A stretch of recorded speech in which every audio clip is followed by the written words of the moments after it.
Right now, you're probably, I don't know, using AI to write emails faster, right? Like treating it as a superpowered calculator or a way to summarize endless meetings. But today's deep dive is looking at a stack of sociology and tech research that totally flips that assumption. It really does. It's a completely different way to look at it. Because AI isn't just evolving to calculate for you anymore. It's evolving to hold your hand, basically. Exactly. I mean, we are looking at a massive shift here. The research points out that we're moving from a civilization that calculates to one that accompanies. We're watching AI sink into what the papers call the care layer of society. Okay, wait, let's translate that because when you say care layer, I immediately picture a nursing home or like a hospital ward. Yeah, that's the common assumption for sure.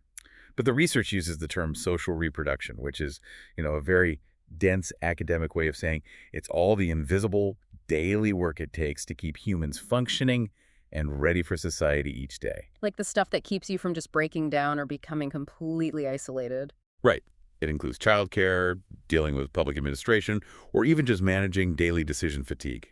It is essentially society's immune system. Okay, so why is AI stepping into this immune system? Because it's not like the technology is just waking up one day and deciding to be kinder. No, not at all. It's actually being pulled in by sheer desperation. Human society is just staggering under the weight of aging populations and chronic worker shortages. And mounting mental health burdens, right? Exactly. The cost of just maintaining human life is getting way too high for humans to manage alone. So we're offloading it. I mean, AI has 247 availability. It has endless patience to explain a tax form to you for the fifth time without judging you. Right, it doesn't get tired. And the research maps this out in three distinct phases. So it starts hidden in the background as care assist. Think of AI helping nurses do medical charting. Okay, so behind the scenes stuff. Yeah, exactly.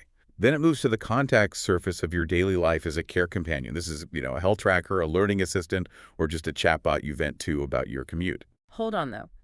I use an AI journaling app right now that gives me cognitive behavioral therapy prompts every morning. Doesn't that already make it infrastructure? Well, no, not quite. An app that just listens to you is really just a comfort tool.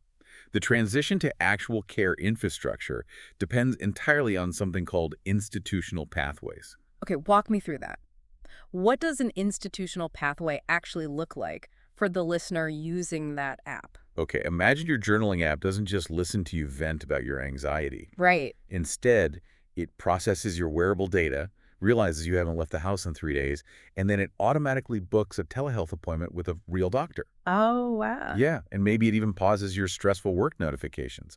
It connects you to a real system. So phase 2 is essentially an AI that pretends to care about my terrible day, but phase 3 is an AI that actually files the HR complaint for me. That is a hilarious, but honestly highly accurate way to look at it. It becomes a social membrane connecting you to public services, actual healthcare, and local support networks.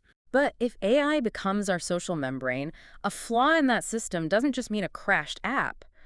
I mean, it means a literal gap in survival for people who rely on it. Think about older adults who might not have access to this. They just fall through the cracks. Exactly. And that gap is what the sociologists call care inequality. But there's also a huge risk for the people who do have access, which is care dependency. Meaning we rely on it too much. Yeah, we outsource our human judgment so completely that we lose the resilience to navigate problems ourselves. Which leads to an even darker thought for me, like who is actually paying for this?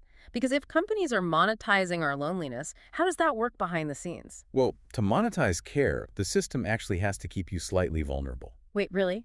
Keep you vulnerable? Think about it. If an AI companion truly cured your loneliness, you would stop subscribing to it. Oh, I see. So it's a retention strategy. Exactly. So the mechanism is designed to foster dependency. It gives you just enough comfort to keep you swiping, but not enough to actually help you build real-world relationships. It basically harvests your vulnerabilities. Wow, that is a deeply unsettling mechanism.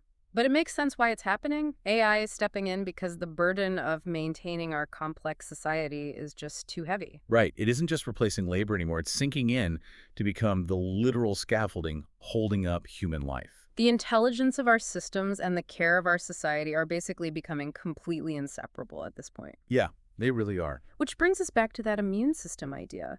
Because if you offload your daily decision-making, your administrative headaches, and even your emotional venting to a vast AI infrastructure, what parts of your humanity will you actually have the energy left to cultivate?